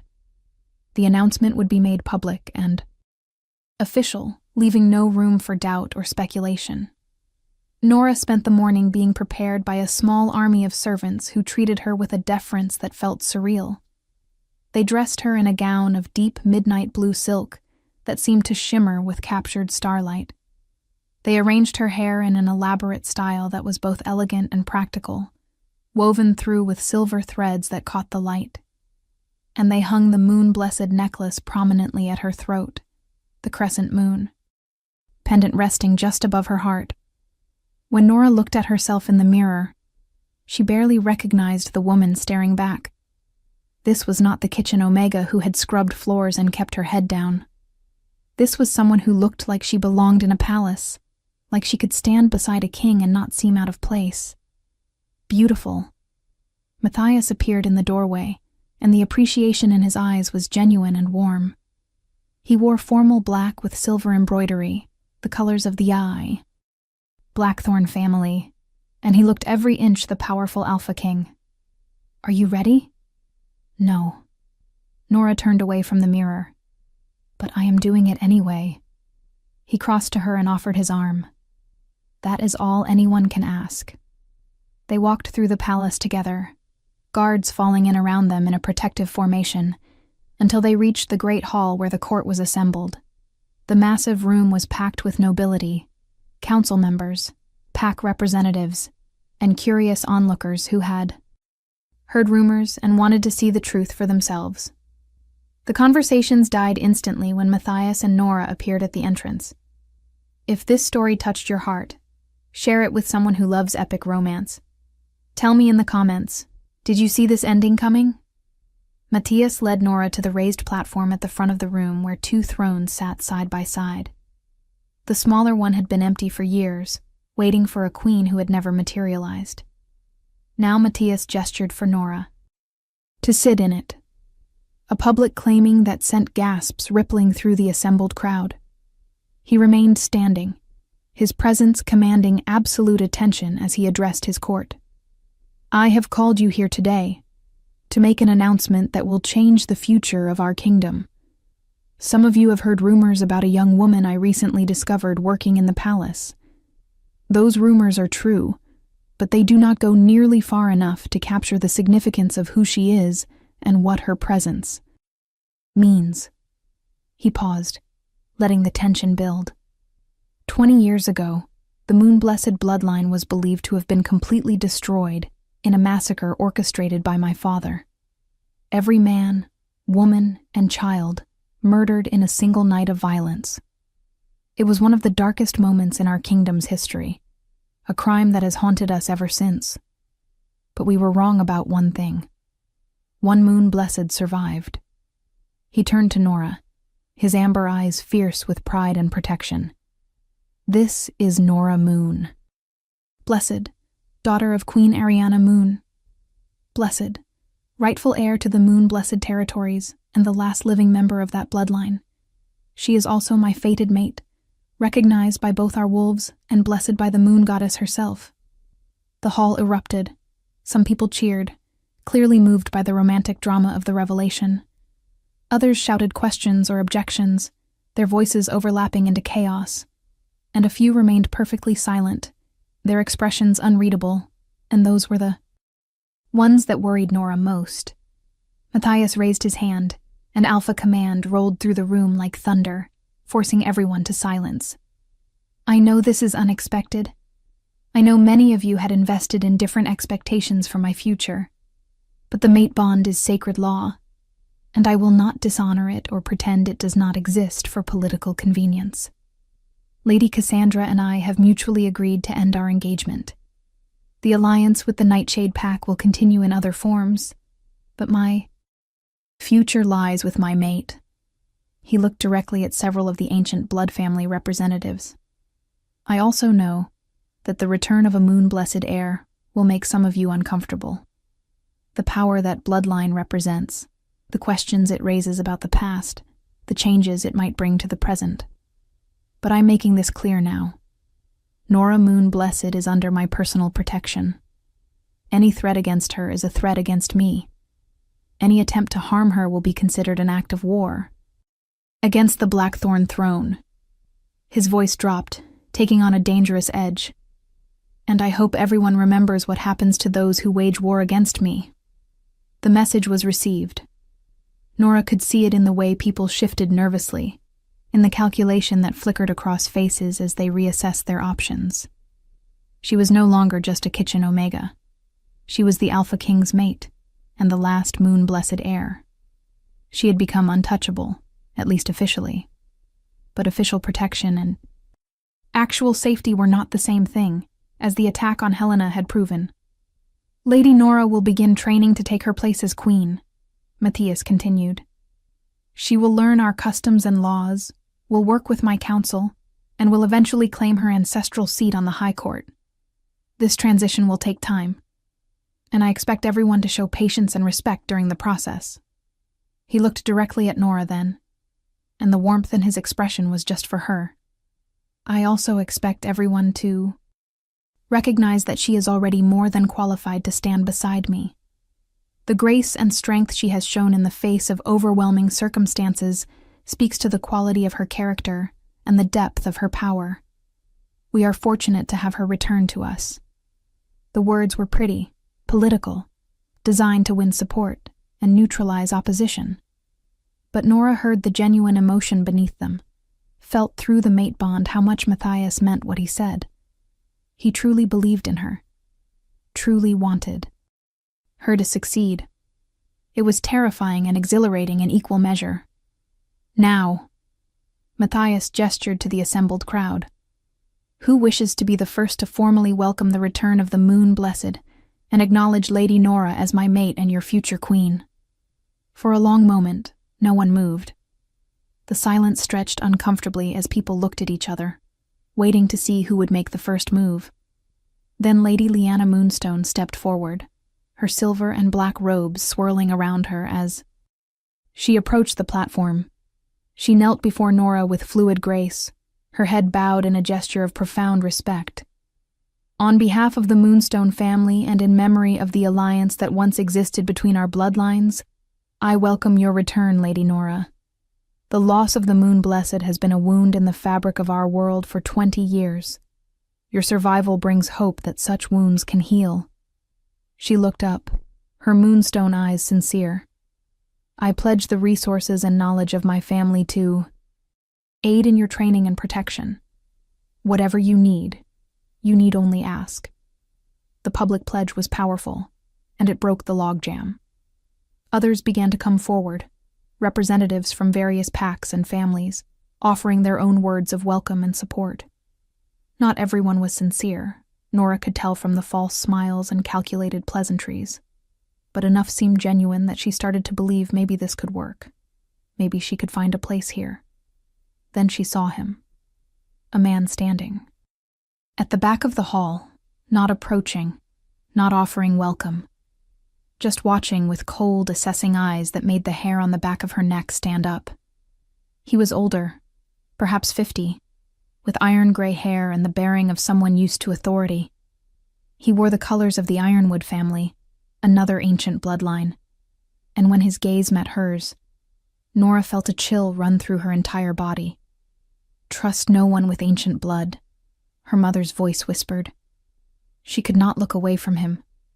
Could not shake the feeling that she was staring at her enemy, even though she had no proof, no evidence beyond instinct and a dying woman's warning. Then he smiled. It was a thin, cold expression that never reached his eyes, and it felt like a knife sliding between her ribs. He inclined his head in a mockery of a bow, then turned and left the hall before the ceremony was complete. Who was that? Nora grabbed Matthias's arm as soon as there was a break in the stream of well-wishers. The man who just left. Gray hair, ironwood colors. Who is he? Matthias followed her gaze to the empty doorway, his expression darkening. That is Lord Victor Ironwood, head of his family, one of my most trusted military advisors. Why? He was watching me. Nora could not explain the depth of her unease, the way every instinct screamed danger when she looked at that man.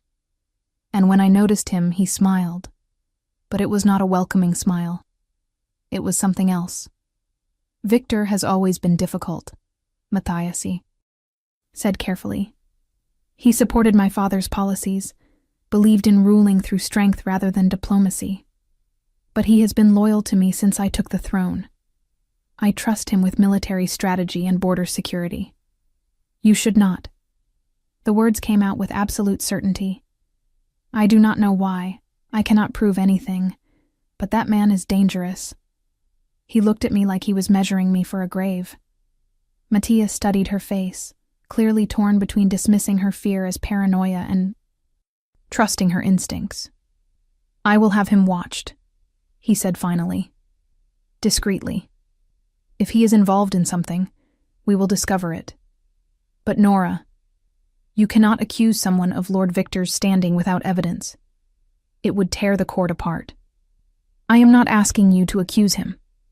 I am asking you to be careful. Nora forced herself to look away from the doorway, to focus on the people still waiting to meet her. Please, just be careful. The rest of the presentation ceremony passed in a blur. Nora smiled and nodded and said the appropriate things, while her mind raced with possibilities and fears. That man, Lord Victor Ironwood, had looked at her like a problem to be solved, like an obstacle to be removed, and she could not shake the feeling that he was connected to the symbol carved into her wall, to Helena's attack, to the massacre that had destroyed her family 20 years ago. When it was finally over, when the last noble had offered their congratulations or thinly veiled threats, disguised as concern, Matthias escorted her back to his chambers. Nora collapsed into a chair, exhausted by the performance and the constant vigilance required to survive court politics. You did well, Matthias said, pouring her wine. Better than well. Several of the council members were impressed by your composure. Composure. Nora laughed without humor. I was terrified the entire time. That is what composure is. Being terrified and functioning anyway. He sat across from her. Now tell me more about Lord Victor. What specifically made you uneasy? Nora tried to organize her scattered thoughts. It was the way he looked at me, like he recognized me, but not from today. Like he had been expecting me. And when I caught him watching, he did not look away or try to hide it. He just smiled, like he wanted me to know he was a threat. She met Matthias's eyes. My mother said the traitor has ancient blood.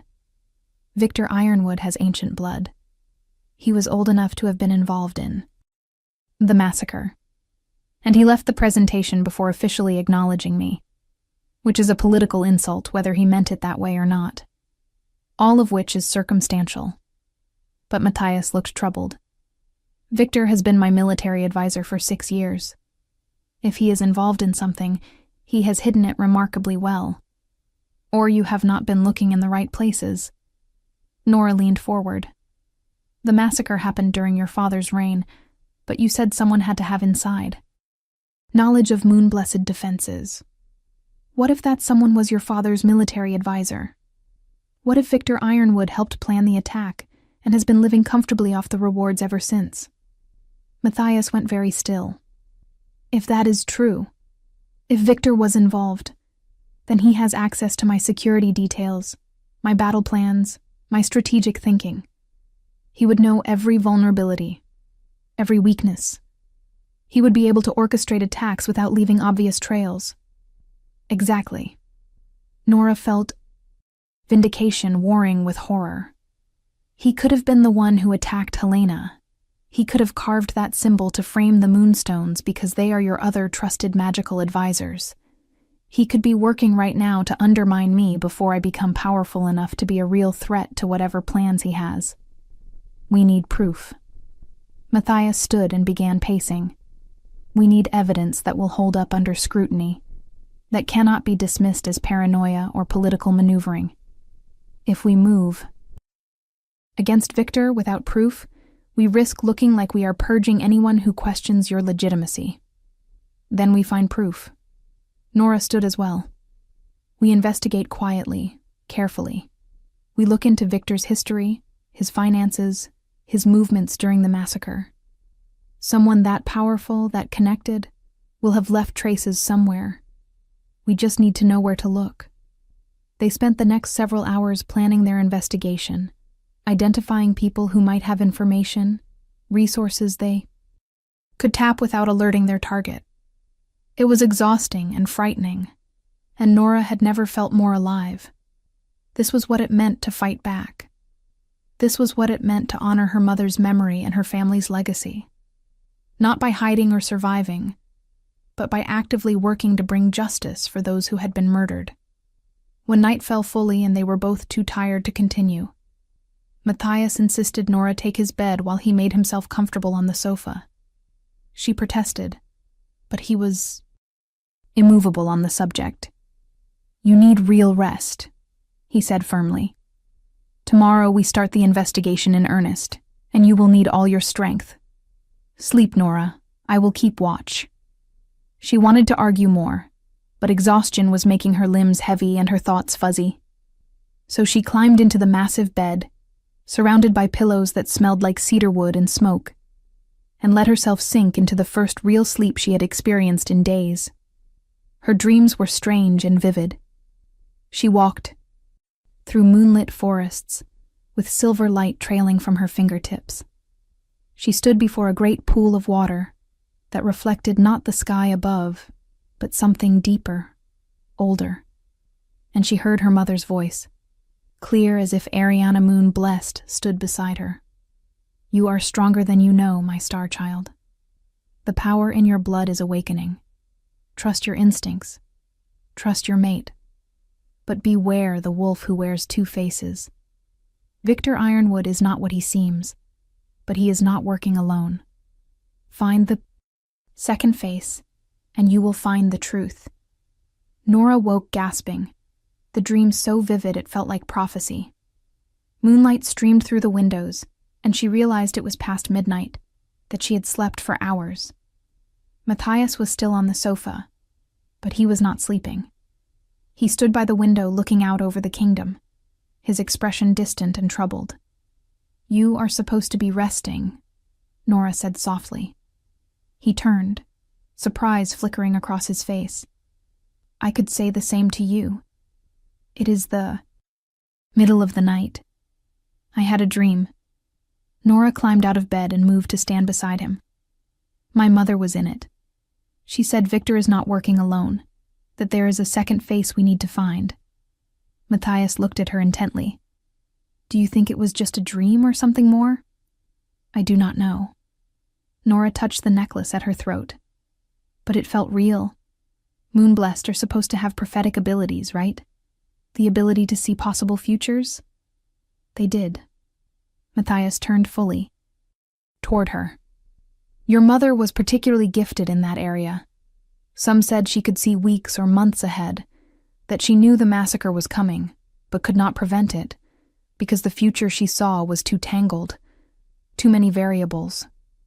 If she knew, why did not she run? Why did not she take me and disappear? The question had haunted Nora for years. Because she believed her best chance of saving you was to stay and fight, to hide you using magic and sacrifice herself to give you time to escape. Matthias's voice was gentle. She saw multiple futures, Nora. In most of them, you both died. In a few she survived, but you did not. In only one you survived alone. So she chose that future, did everything necessary to make it real, even though it meant her own death. Tears stung Nora's eyes. How do you know that? Because she told me before she died. She said she had seen this moment, seen me standing before her while she bled out, and she made me swear to protect you when you appeared because that was the only future where you got to live. She knew you would come back eventually, knew you would seek answers about what happened. She just did not know when. Matthias reached out and wiped a tear from Nora's cheek. Your mother loved you more than anything. She gave her life so you could have yours. Do not waste her sacrifice by doubting your worth or your right to be here. The words broke something open in Nora's chest, some dam she had been holding against the grief and loss. She stepped forward and Matthias caught her, wrapped his arms around her while she cried for her mother, for her lost family, for the 20 years of hiding and fear and loneliness. He held her through it all, steady and strong, the mate bond between them glowing silver in the moonlight. When the tears finally subsided, Nora pulled back enough to look up at him. Thank you for telling me that, for helping me understand. Always. His hand came up to cup her face. I will always tell, Nora, even when it hurts, even when it is difficult. You deserve nothing less. They stood like that for a long moment, the moonlight painting them both in silver, the mate bond humming with intensity that made breathing difficult. Then Matthias leaned down and kissed her. It was gentle at first, tentative, as if he was giving her time to pull away. But Nora did not pull away. She wrapped her arms around his neck and kissed him back with all the emotion churning inside her, all the fear and hope and desperate need for connection. The kiss deepened, became something hungry and urgent. The mate bond flared between them like wildfire, demanding completion, demanding acknowledgement.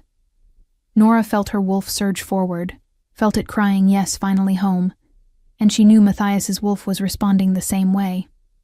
Nora. He breathed her name against her lips.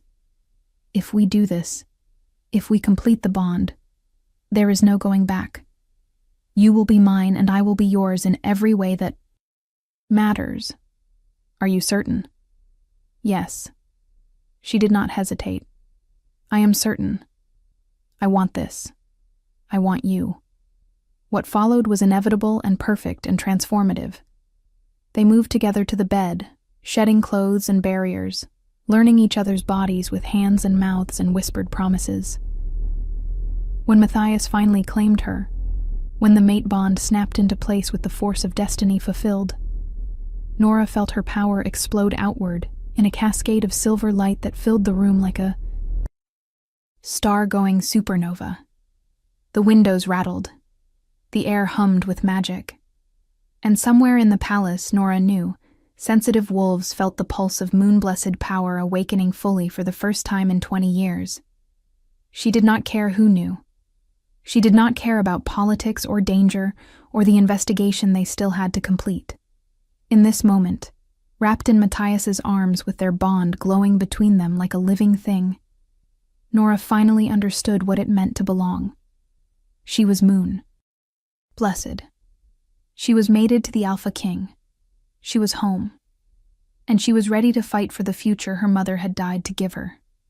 The next morning brought consequences and revelations in equal measure. News of the completed mate bond spread through the palace like wildfire, and the reactions were predictably mixed. Some celebrated the romantic union of the Alpha King and his fated mate. Others worried about the political implications, the shift in power dynamics, the uncertainty that change always brings. But all recognized that something fundamental had shifted, that Nora was no longer an unknown quantity, but a force to be reckoned with. Lady Lyanna Moonstone arrived at breakfast with ancient texts and a knowing smile. The entire palace felt your bonding ceremony last night, she said without preamble. That level of power release has not happened in living memory. Your magic is fully awakened now. We need to begin advanced training immediately. She spread the texts across the table. These are moon-blessed journals, records of power usage and magical theory that my family preserved after the massacre. If we are going to help you master your abilities, you need to understand what you are capable of. Nora studied the elegant script, feeling something resonate deep in her chest. This was her heritage, her birthright, written down by ancestors she would never know, but who lived on through their knowledge. Thank you for preserving these, for bringing them to me. It is the least I can do. Leanna's expression was sincere. The moonstones failed to protect the moon blessed when it mattered. We will not fail again. Before Nora could respond, a guard rushed in, his face pale. Your Majesty, there has been another incident. Lord Victor Ironwood's chambers were broken into last night. His study was ransacked and several documents are missing. Matthias and Nora exchanged sharp glances. When? Matthias demanded. Sometime between midnight and dawn. The guards on duty saw nothing unusual, heard nothing suspicious. It was a professional operation. The guard hesitated. Lord Victor is demanding an audience. He believes this is connected to Lady Nora's presentation, that someone is trying to frame him or discredit him because of his concerns about the moon-blessed return. Concerns he never expressed publicly. Nora kept her voice level. Interesting that he is raising them now, after his chambers were searched. What was taken? Matthias asked the guard. We are still cataloging, but the initial assessment suggests military records from 20 years ago. Battle plans, troop movements, correspondence with the late king. The guard looked uncomfortable. Records from the time of the moon-blessed massacre. Nora felt ice flood her veins. Someone had gone after Victor's records, had stolen evidence that might prove his involvement in the massacre. Either Victor himself was destroying evidence, or someone else was protecting him, or this was all an elaborate setup to make them think he was guilty, while the real traitor operated freely. Two faces, her mother had said. Victor Ironwood is not what he seems, but he is not working alone. Tell Lord Victor I will meet with him this afternoon, Matthias said, in the throne room, with witnesses present. This conversation needs to be official and documented. When the guard left, Matthias turned to Leanna. I need you to investigate Victor Ironwood. Discreetly. Look into his background, his finances, his connections. If he was involved in the massacre, there will be traces somewhere. Already working on it. Leanna's smile was sharp. I had my suspicions about Victor before Lady Nora arrived. His reaction to her presentation confirmed them. Give me 3 days, and I will have everything you need. She gathered her texts and stood. In the meantime, Nora and I should begin training. The more powerful she becomes, the safer she will be, and the more terrified her enemies will be. Over the next few days, Nora threw herself into training with an intensity that surprised everyone. Under Leanna's guidance, she learned to call moonlight even in full day, to weave it into shields and weapons and healing light. She practiced until her body ached and her magic reserves were depleted, then pushed herself to go further. She was done being afraid, done being a target. If enemies wanted to come for her, she would meet them with the full power of her bloodline behind her. She also worked with Matthias to investigate Victor Ironwood, carefully, methodically, building a case from fragments and whispers and old records that did not quite add up. They discovered financial transfers that coincided with the massacre, correspondence with known enemies of the Moon Blessed, gaps in Victor's official timeline that he had never explained. But they still lacked the smoking gun, the undeniable proof that would justify moving against someone of his position and power. Then, on the third day, Leanna arrived at their chambers with a scroll case that practically vibrated with importance. I found it. Her eyes gleamed with triumph. The proof you needed. Victor kept records, detailed records, of his involvement in the massacre. Dates, names, payment amounts, everything. He documented his own crimes because he never believed anyone would dare investigate him. She spread the documents across the table. He was your father's accomplice in planning the attack. He provided the intelligence about moon-blessed defenses, coordinated the timing, even personally led some of the kill teams. And he was paid handsomely for it, both in gold and in territory that used to belong to the Moon-Blessed. Nora stared at the documents with a mixture of vindication and horror. Here it was, proof that Victor Ironwood had helped murder her family, had profited from their deaths, had lived comfortably for 20 years while she hid and grieved. Why would he keep records? Matthias asked, echoing Nora's thoughts. Why not destroy them? Insurance. Leanna pointed to several key passages. Look at the names here. Victor was not working alone. He had partners, co-conspirators from other ancient families who helped plan and execute the massacre. He kept these records to protect himself, to ensure that if he ever went down, he would take others with him. It is a mutually assured destruction pact. Who else? Nora leaned forward, heart pounding. Who else was involved? Leanna's finger traced down the list. Members of the Ravenwood family, the Silverfang pack, even a few nightshades, though not Cassandra herself, she would have been too young. She paused at the bottom of the page. And someone from the Moonstone family. My family. The pain in Leanna's voice was evident. My uncle, who died 5 years ago. He was part of this. He betrayed our alliance with the Moon-Blessed and helped orchestrate their destruction. 2 faces, Nora's mother had said. The truth lies in shadows, and the traitor wears 2 faces. It was not just Victor. Nora straightened, understanding flooding through her. It was a conspiracy across multiple families. That is why it succeeded, why the Moon-Blessed were caught so unprepared. Their allies betrayed them from within. And Victor is just the visible face. Matthias studied the documents with a general's tactical eye. He is powerful and dangerous, but he is also exposed, known. The others have stayed hidden, letting him take the risk of being public. If we move against Victor without securing the others first, they will scatter, and we will never get them all. So what do? Nora asked. We set a trap. Matthias's smile was cold and predatory. We let Victor know we are investigating him. Let him panic and reach out to his co-conspirators. We watch those communications, identify everyone involved, and then we move against all of them simultaneously. No one escapes. No one gets to hide behind plausible deniability. Or political connections.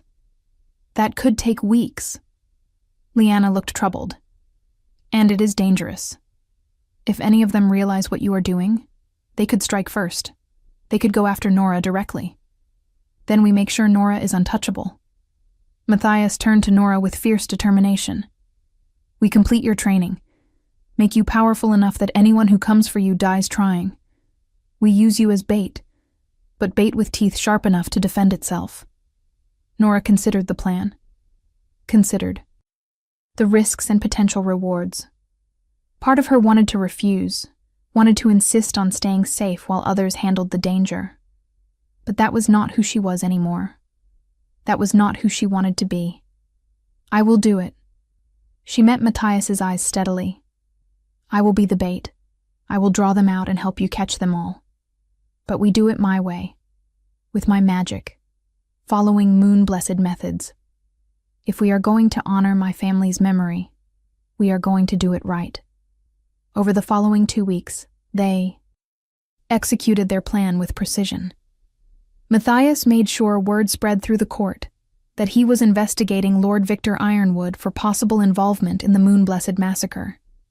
Victor, as predicted, panicked and began reaching out to his co-conspirators, trying to coordinate a response. They watched and documented every communication, every meeting, every attempt to destroy evidence or manufacture alibis. Meanwhile, Nora trained harder than ever. She learned to manifest her wolf fully. For the first time, discovered that her moon-blessed blood gave her a larger, more powerful form than typical wolves. She mastered combat magic, could now fight with moonlight blades and shields that could deflect almost any attack. And she discovered the prophecy gift, learned to still her mind, and let possible futures flow through her consciousness like water. The visions were not always clear, not always useful, but they gave her an edge. Let her sense danger before it arrived. Throughout it, her bond with Matthias deepened. They were partners now in every sense, united by fate and choice, and the shared determination to bring justice for crimes too long hidden. He supported her through the grueling training, celebrated her victories, held her through the nightmares that still came sometimes when she remembered her mother's death. And she gave him hope, showed him that the future could be different from the past, that redemption was possible even for sins committed by others. The final confrontation came on the night of the new moon, when Nora's power should have been at its weakest. Victor and his co-conspirators had planned it that way, had chosen that specific night to strike, believing she would be vulnerable. They were wrong. Nora had learned in her training that moon-blessed power did not actually disappear during the new moon. It simply changed, became internal rather than external, defensive rather than aggressive.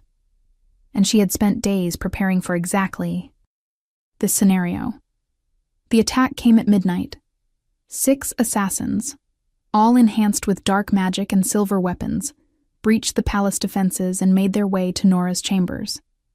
They found her waiting, standing in the center of the room with moonlight she had stored in crystals earlier glowing around her like captured stars. "Lord Victor sends his regards," one of them said, raising a silver blade. "He says the moon blessed should have stayed dead. He can tell me himself."